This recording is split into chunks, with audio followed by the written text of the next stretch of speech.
Olá, seja bem-vindo ao canal Indinal. Eu me chamo Jade.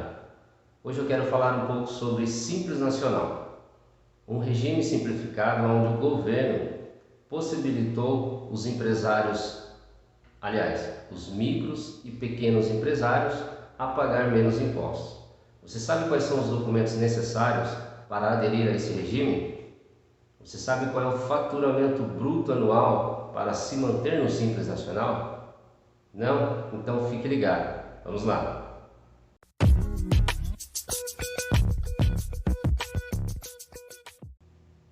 Antes, eu quero deixar alguns recados importantes. Você que ainda não é inscrito em nosso canal, aproveite e se inscreva agora. Compartilhe os nossos vídeos com outras pessoas e nos acompanhe também pelas redes sociais, Facebook e Instagram. E agora o nosso canal conta também com o blog. Vamos lá.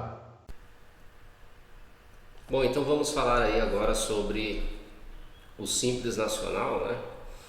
Ou como nós dizemos aí no dia a dia, é simplesmente complicado nacional, até porque quando nós analisamos aí as legislações, né?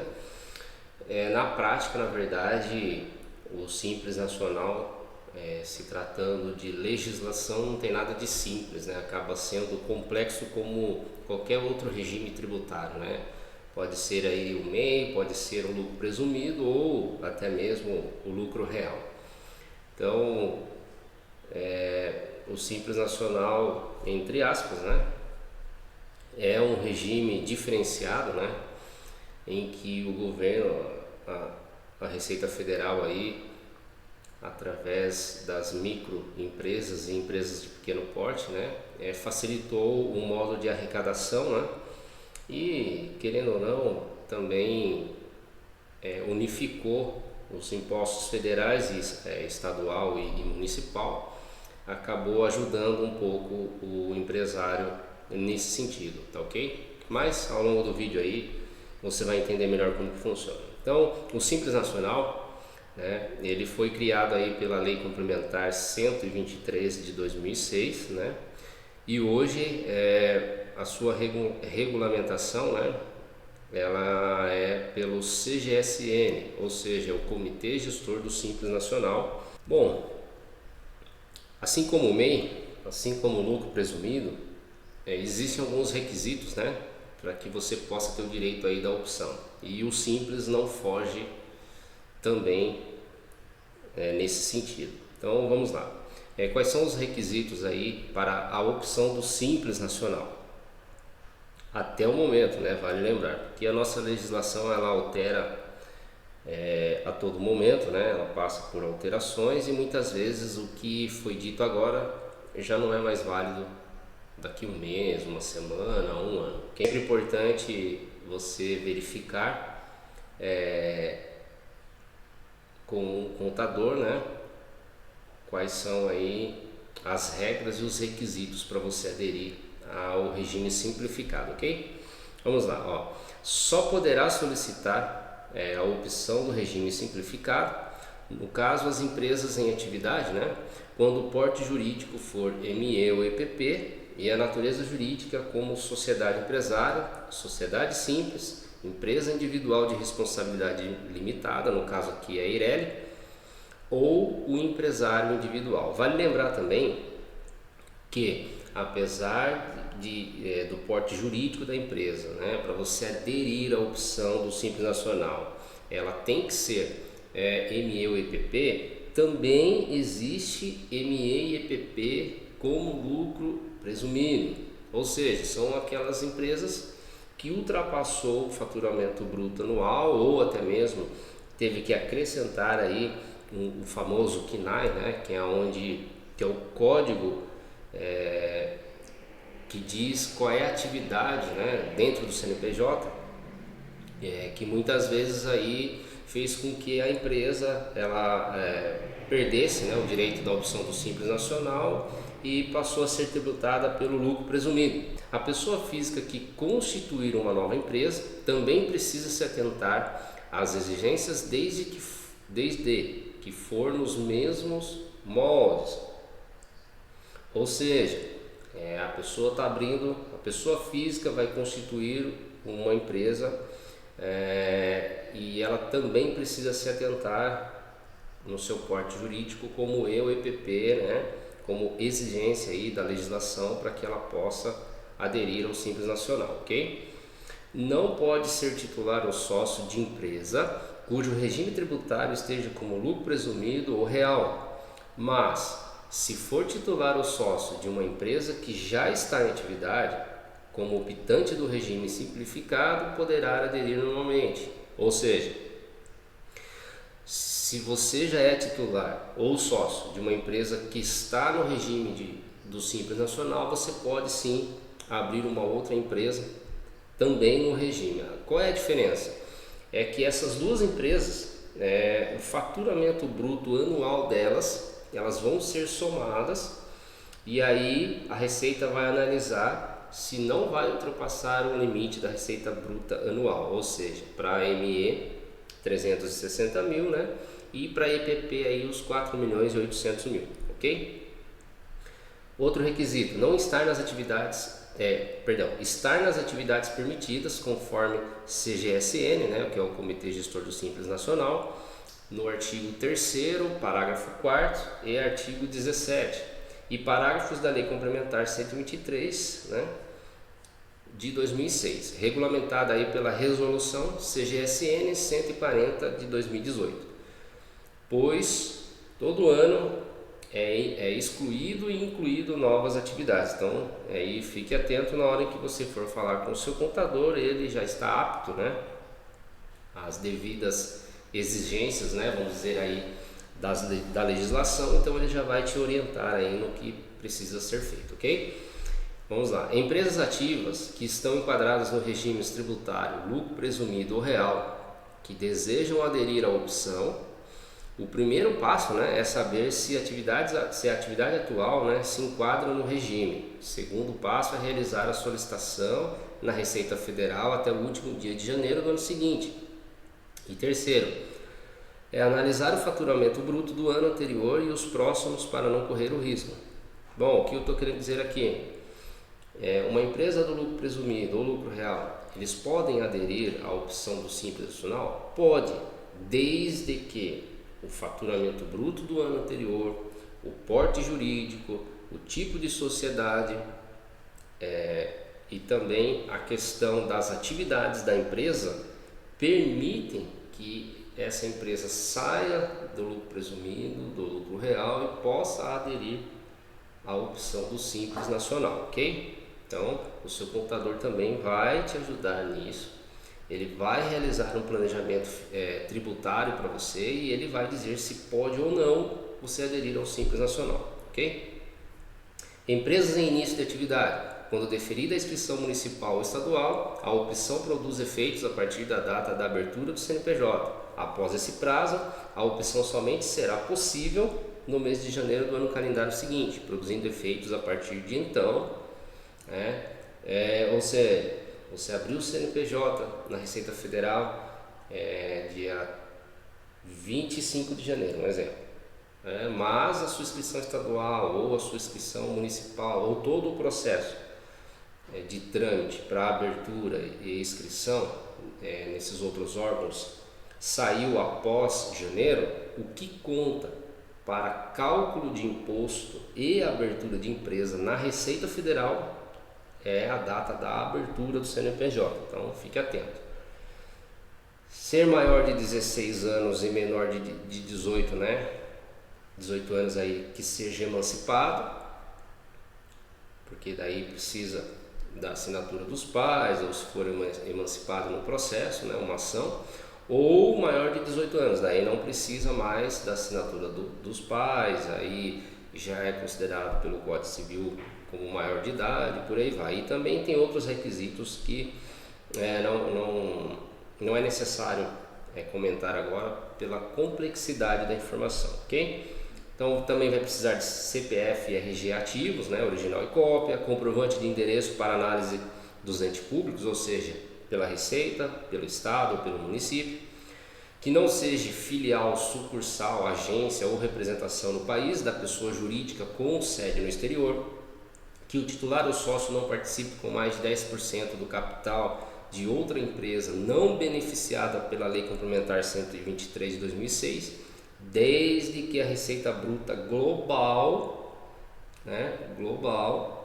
não ultrapasse o limite de 4.800.000, que não seja constituída sob a forma de cooperativas, salvo as de consumo. Vamos lá, que não exerça atividade de banco comercial, de investimentos e desenvolvimento, de caixa econômica, de sociedade de crédito, financiamentos, investimentos ou de crédito imobiliário, de corretora ou distribuidora de títulos, valores mobiliários e câmbio, de empresas de arrendamento mercantil ou de seguros privados e de capitalização de previdência complementar. Não pode ser resultante ou remanescente de cisão ou qualquer outra forma do desmembramento de pessoa jurídica que tenha ocorrido em um dos 5 anos calendários anteriores.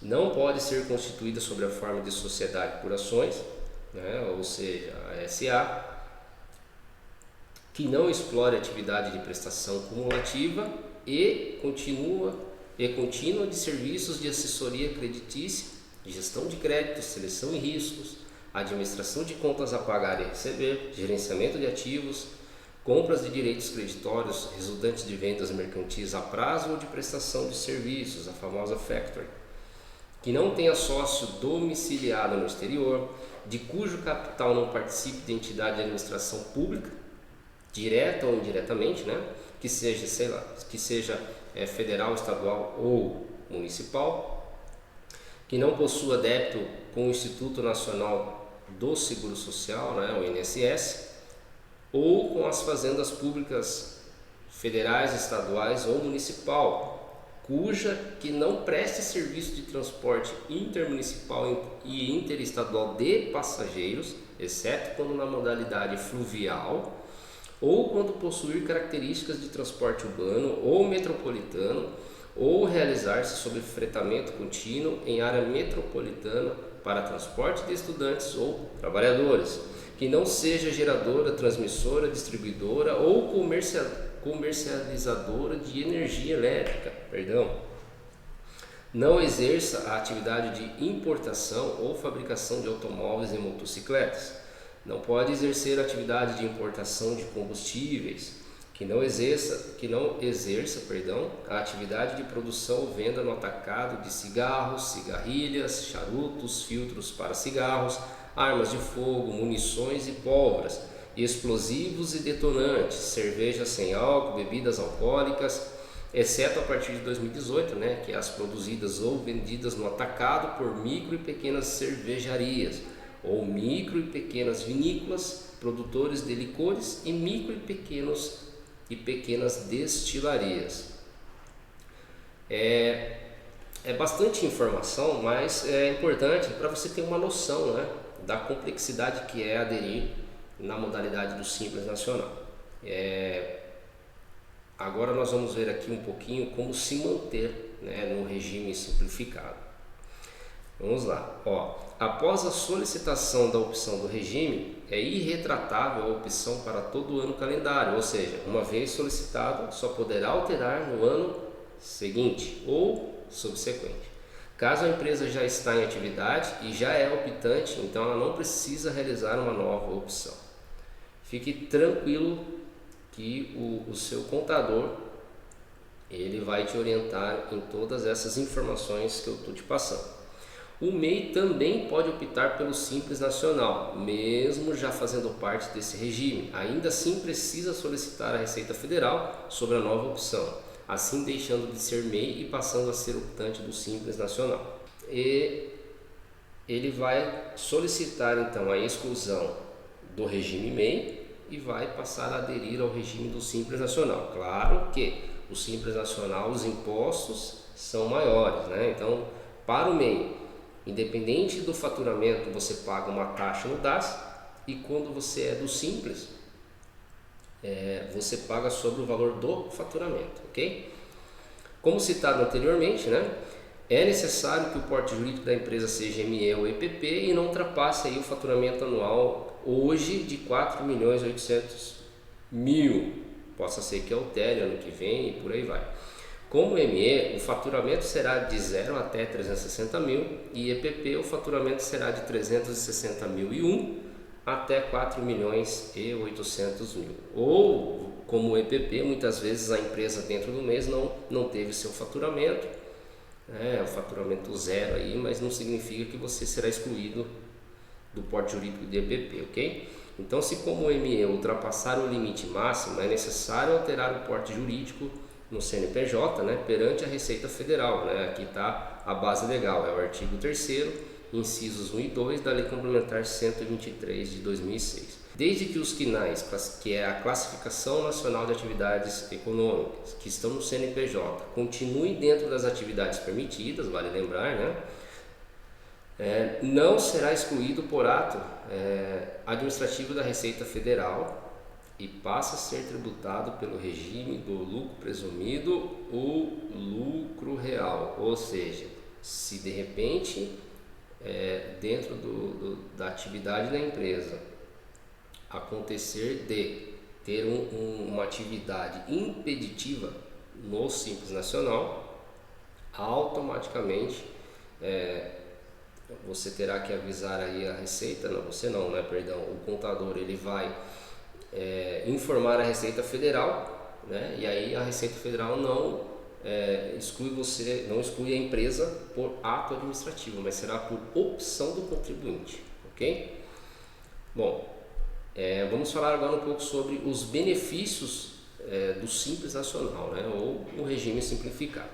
Bom, existem vários tipos de benefícios tributários, como isenção, imunidade, impostos monofásicos, exigibilidade suspensa, substituição tributária de ICMS, entre outros, mas depende também da atividade e das operações envolvidas. Claro que substituição tributária de ICMS é uma outra história, não é bem um benefício ao contribuinte,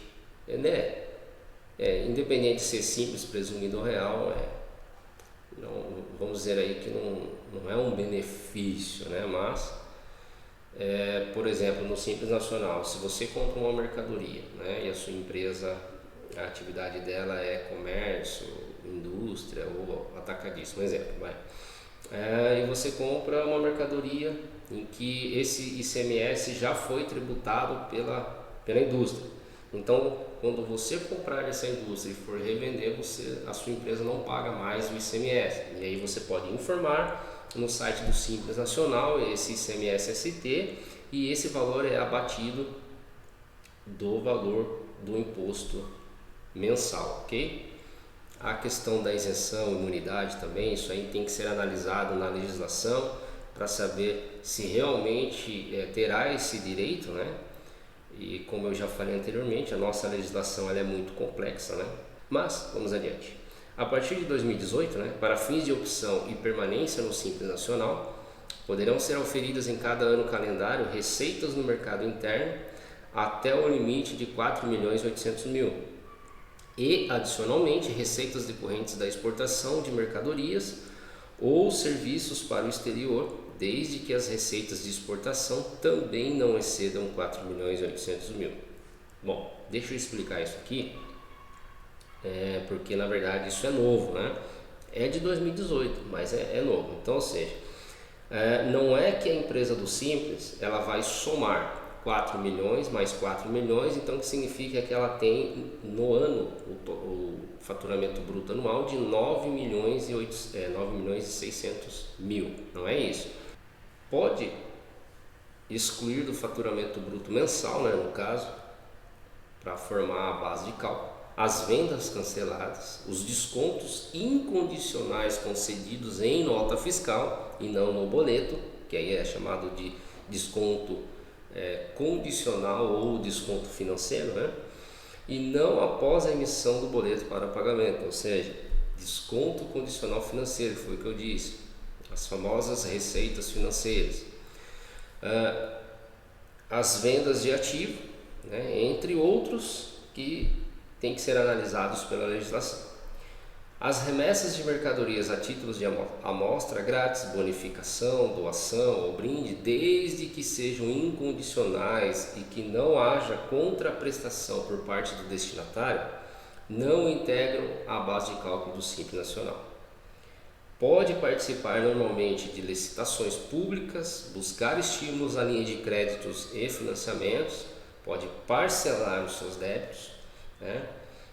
Capitalização, inovação e acesso à gratuidade da justiça. Assim como o MEI, né, as empresas do Simples Nacional, através do DAS, né, paga todos os impostos unificados. No caso aqui, quais são os impostos, né? Será o IRPJ, que é o imposto sobre a renda, né, da pessoa jurídica, o IPI, que é imposto sobre produtos industrializados, o CSLL, que é a contribuição social sobre o lucro líquido, o COFINS, que é a contribuição para o financiamento da Seguridade Social, o PIS, que é a contribuição, né, patronal ou também previdenciária, que é o CPP, impostos sobre operações relativas à circulação de mercadorias e sobre prestação de serviços de transporte interestadual, intermunicipal e de comunicação, que é o famoso ICMS, né, o imposto estadual, e o imposto sobre serviços de qualquer natureza, o ISS. Outros benefícios aí: pode usufruir do fator R, todas as despesas com folha de pagamento, desde que analisada em qual anexo e atividade a empresa calcule o seu faturamento, né? Dependendo aí do anexo do Simples Nacional, né? A empresa pode lançar as despesas de folha de pagamento e ali será abatido no valor dos impostos, ok? Pode deduzir o ISS e INSS retido na fonte, né, em nota fiscal da base de cálculo do DAS, assim como o ICMS-ST das vendas, desde que seja substituído na operação e não o substituto. Pode tributar os valores de faturamento em vários anexos ao mesmo tempo. Quando fala pode tributar os valores de faturamento em vários anexos, significa que a empresa pode ter no seu CNPJ a atividade de comércio, a atividade de serviço. Então, para cada tipo de atividade será um tipo de anexo, e aí o tributo, né, será cobrado por cada atividade, ok? A data de vencimento do DAS geralmente é dia 20 de cada mês. Ter vários funcionários registrados na empresa, isso é excelente, né? Até porque no regime do MEI só pode um funcionário. Pode ser empresário individual ou ter sociedade. Do acesso à justiça do trabalho, né? Fazendo substituir aí ou o representante perante a justiça do trabalho por terceiros que conheçam dos fatos, ainda que não possuam vínculo trabalhista ou societário, ou seja, se essa pessoa tem conhecimento da área trabalhista, vamos dizer assim, ela pode ser representante aí perante a Justiça do Trabalho, ok? As empresas com atividade de e-commerce, né, não têm a obrigatoriedade de recolher o diferencial de alíquota do ICMS na venda para consumidor final não contribuinte do ICMS, né, aí conforme a emenda constitucional 87 de 2015, né, e o convênio 93 de 2015, né, do Conselho Nacional de Política Fazendária, ou seja, a CONFAS. Até mesmo aí por uma decisão recente do STF, né, a famosa ADI, né, que é a ação direta de inconstitucionalidade. No início, quando surgiu essa obrigatoriedade, a maioria das empresas e-commerce estavam sendo prejudicadas, e aí através de decisão aí do STF, então as empresas não têm a obrigatoriedade de pagar o diferencial de alíquota, por enquanto, né? Não sabemos daqui para frente. Então poderá ter a razão social que desejar, né? Não é obrigatório o nome próprio, como é o MEI, né? E ainda o MEI ainda consta aí muitas vezes números na frente, né? Desde que já não tenha um nome constituído por outra empresa, claro. Tem direito a retirar o prolabore mensal, né, que é o salário do empresário individual ou até mesmo do sócio. Isso é muito legal, né? Quando fala do prolabore mensal, não é o lucro é uma coisa, o prolabore é outra coisa, é o salário mensal do empresário, ou seja, apesar de do dono, do empresário ser dono, né, daquela empresa, ele também tem o direito de receber o salário porque está trabalhando ali administrativamente, ok? Ou até mesmo, como dizem, a mão na massa, né? Agora vamos falar um pouco sobre as obrigações do Simples Nacional ou do regime simplificado. Bom, primeiramente, tem que manter os livros fiscais em dia, né, pelo contador, manter aí os relatórios contábeis em dia, entregar a DEFIS todo ano calendário. A DEFIS é uma declaração, né, de informações fiscais das empresas do Simples Nacional. Lá vai ter todas as informações de compras, vendas, se for uma sociedade, qual o percentual do sócio no capital da empresa, valor do caixa, e por aí vai. São diversas informações dentro dessa DEFIS, ok? Entregar aí o PG-DAS-D todo mês, independente se teve faturamento ou não. O PG-DAS-D é a informação da declaração mensal, onde vai gerar aí o DAS ou não, né? Se a empresa não teve faturamento no mês, não precisa, aliás, mesmo assim ainda precisa informar no PG-DAS que ela não teve movimento no mês, tá? Até porque se não for entregue ela pode pagar multa. Precisa aí registrar, né, as suas receitas e despesas em livro caixa, né, por um contador. Não deixar de entregar a ECD para a ME e a EPP que receber aporte de capital, né, na forma prevista aí nos artigos 61A a 61D da Lei Complementar 123. A existência de escrituração do livro caixa que não permita a identificação da movimentação financeira, inclusive bancária, para a ME ou a EPP que não receber o aporte de capital a que se referem o item 1 do artigo 84, inciso 4 da resolução CGSN 140 de 2018. Manter seus registros de seus funcionários em perfeitas condições e ordem, recolher todos os tributos em dia, seja na esfera federal, estadual ou municipal, né, porque depende aí muito, às vezes dependendo da atividade da empresa, às vezes ela recolhe o ICMS ou ISS fixo, né? Então aqui recolher todas as obrigações trabalhistas em dia, não ultrapassar o limite anual estabelecido, né, pela Receita Federal de 4.800.000. Se acontecer de analisar o faturamento anual e verificar que irá passar, né, previsto, aí procura o contador para realizar um planejamento tributário adequado para a empresa. O empresário individual ou a sociedade, pelo regime simplificado, né, não exime de suas responsabilidades com a gestão da empresa, com a sociedade e terceiros. Isso é importante, né? Independente de ser empresário individual, sociedade, dentro do regime simplificado, não significa que deixará de ter suas responsabilidades com a gestão, sociedade ou terceiros. Obrigatória a emissão de nota fiscal para pessoa física e jurídica, diferente do MEI, né? O MEI não tem a obrigatoriedade de emissão de nota fiscal para pessoa física. Já no Simples Nacional, há a obrigatoriedade da emissão tanto para pessoa física ou jurídica. Terá aí, dependendo da atividade, né, a declaração de substituição tributária, diferencial de alíquota e antecipação, que é a famosa DSTDA, se houver, né, for comércio, indústria, dependendo. Declaração de débitos e créditos tributários federais, a famosa DCTF web, né?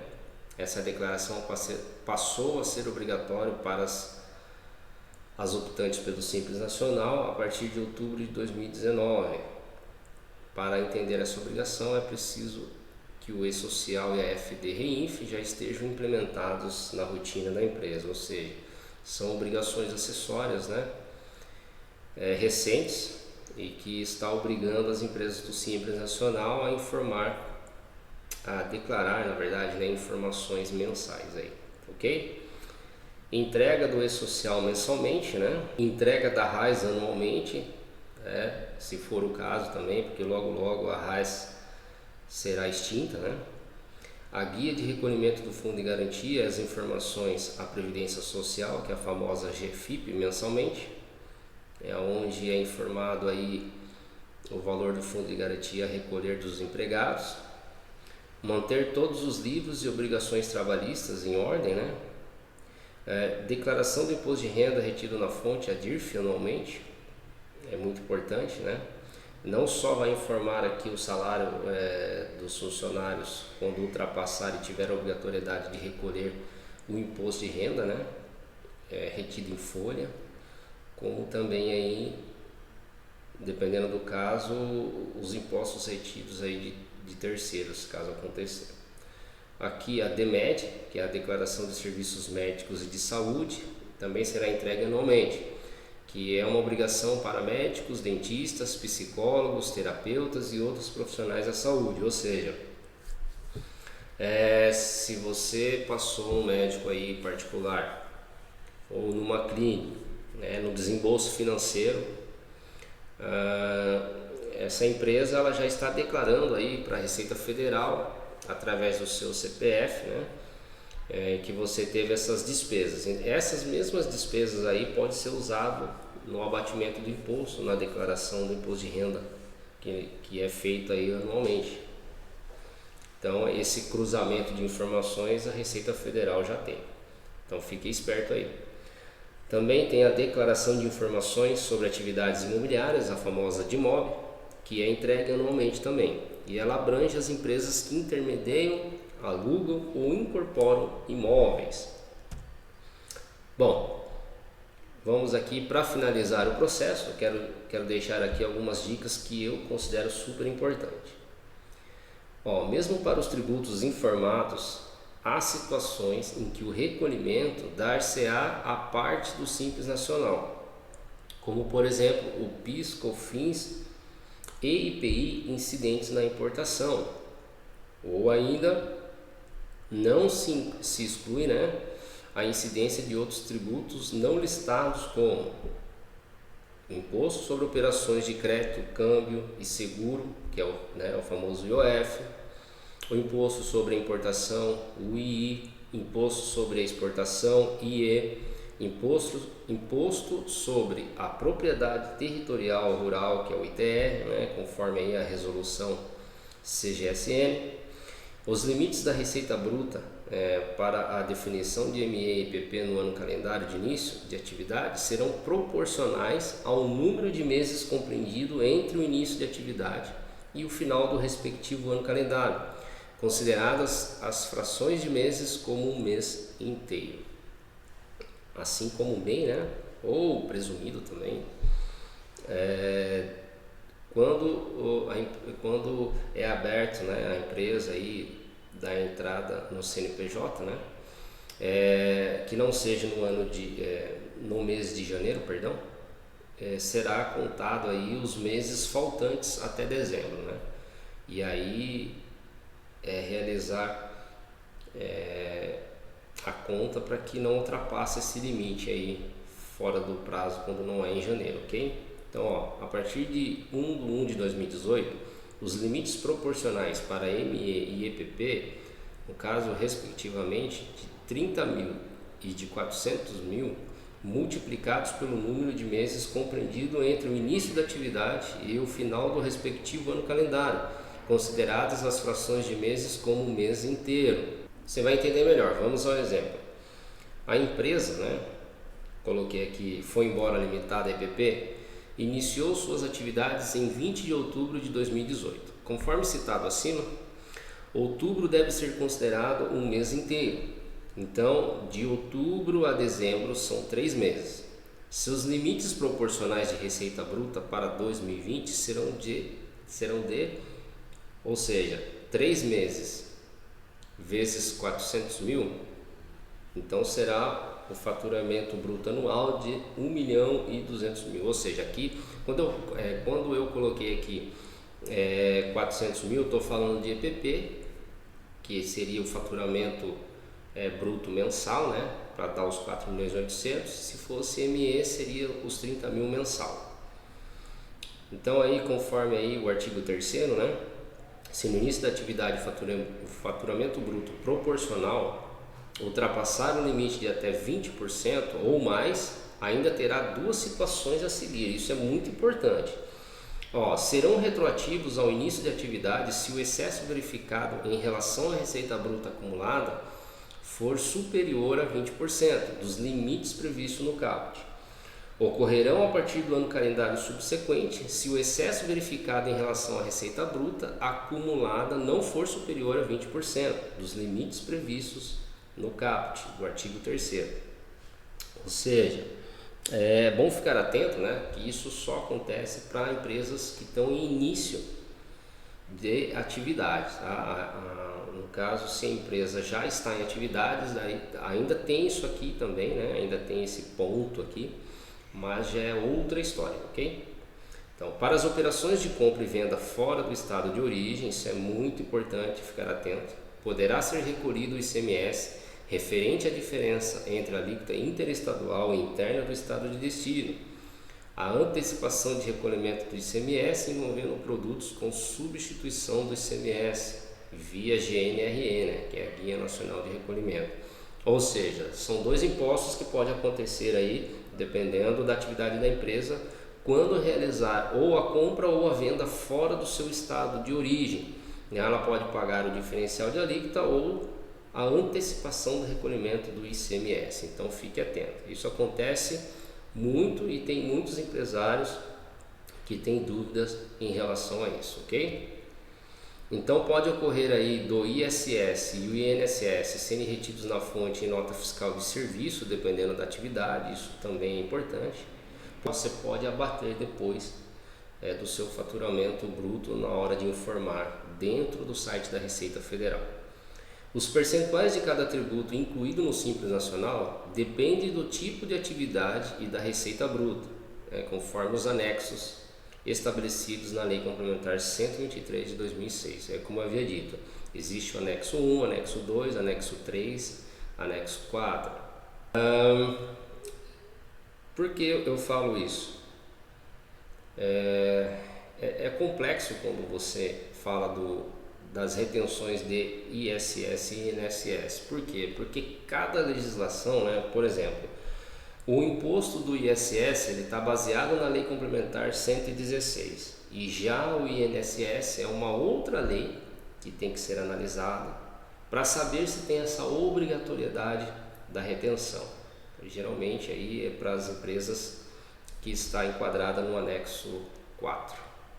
Entretanto, a depender da participação de cada estado no produto interno bruto, que é o PIB, poderão ser adotados pelos estados limites diferenciados de receita bruta de EPP, sublimites, para efeitos de recolhimento de ICMS e ISS, conforme o caso. A relação dos estados que adotam os sublimites é publicada a cada ano por meio da resolução do Comitê Gestor do Simples Nacional, sendo obrigatório o recolhimento do ICMS e o ISS fora do Simples Nacional, conforme a Portaria 30 de 2020, artigo 1º e 2º.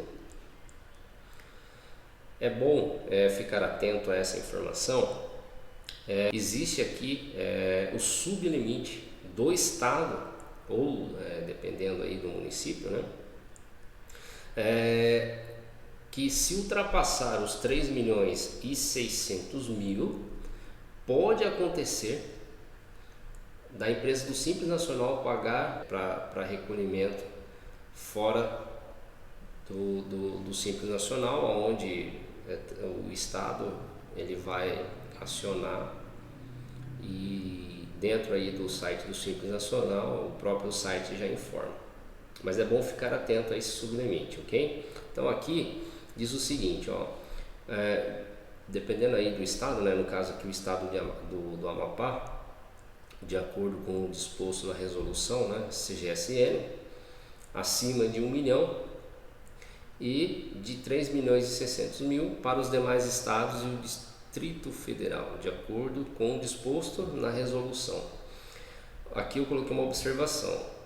A receita bruta anual em 2018, como exemplo, ultrapassou o sublimite estadual de 3.600.000 em até 20%.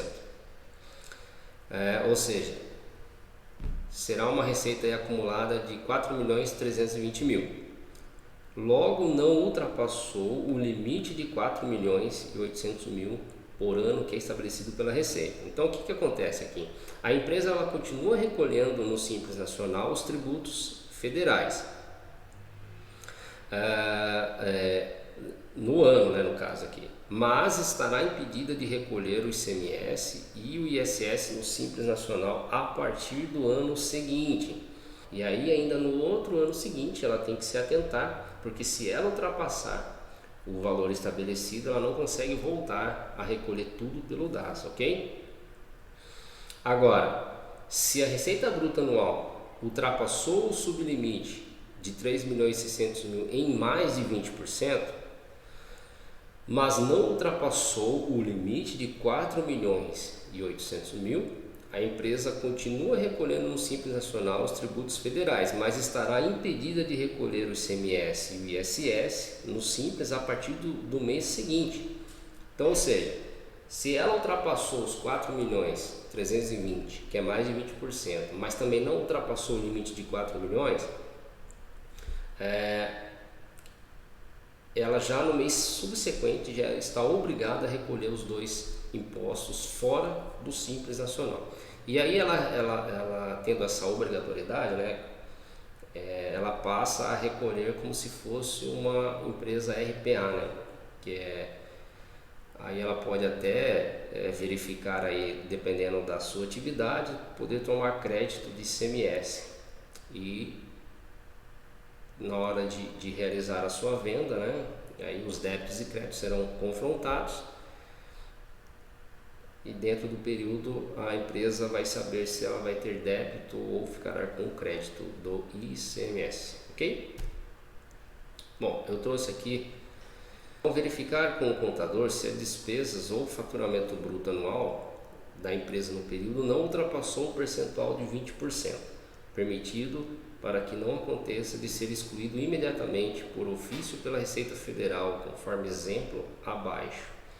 Então, ou seja, aqui é uma outra situação, esses 20% não tem nada a ver mais com o faturamento, mas agora tem a ver com as despesas totais da empresa do Simples Nacional perante aí a Receita Federal. Então, ou seja, se nós sabemos que o seu faturamento anual é de 4.800.000, então nós sabemos que não haverá nenhum tipo de exclusão por parte da Receita Federal. Agora, se as despesas ela ultrapassou até 20%, ou seja, que dará aí 5.760.000, ela não será excluída no mesmo período, mas no ano seguinte, com certeza aí a Receita Federal ela já vai informar o contribuinte. Agora, se as despesas ultrapassarem mais de 20%, será excluído no mês seguinte e irá retroceder todo o ano calendário para efeito de cálculo por outro regime tributário e ainda terá que recolher com multa e juros se exceder aí, dependendo do valor dos impostos. Então fique atento aí às suas despesas, né, referente ao seu faturamento, é importante. Bom, também é importante o responsável pela empresa emitir o certificado digital. No caso aqui aí tem dois, né? Tem o eCNPJ e o eCPF. No caso o eCNPJ, dependendo da atividade, aí é para utilizar o certificado digital, né, para emissão de nota fiscal ou conhecimento de transporte, até mesmo para entrega de obrigações acessórias, dependendo aí, é necessário ter o certificado digital. Se já é sócio de uma outra empresa, que é optante do Simples Nacional, então será somado o faturamento das duas empresas para saber se não ultrapassou o limite de 4.800.000 anual. Se a empresa está em início de atividade, não pode ultrapassar o limite de 80% de aquisição de mercadoria sobre o valor do faturamento proporcional anual no primeiro período. Isso é para empresas que estão em atividade, né? início de atividade, perdão. Então é bom que fique atento. Bom, eu espero que tenha gostado do vídeo. Se você tem alguma dúvida ou sugestão, deixe aí os seus comentários que com certeza irei respondê-los. Então, um forte abraço e até o próximo vídeo. Tchau!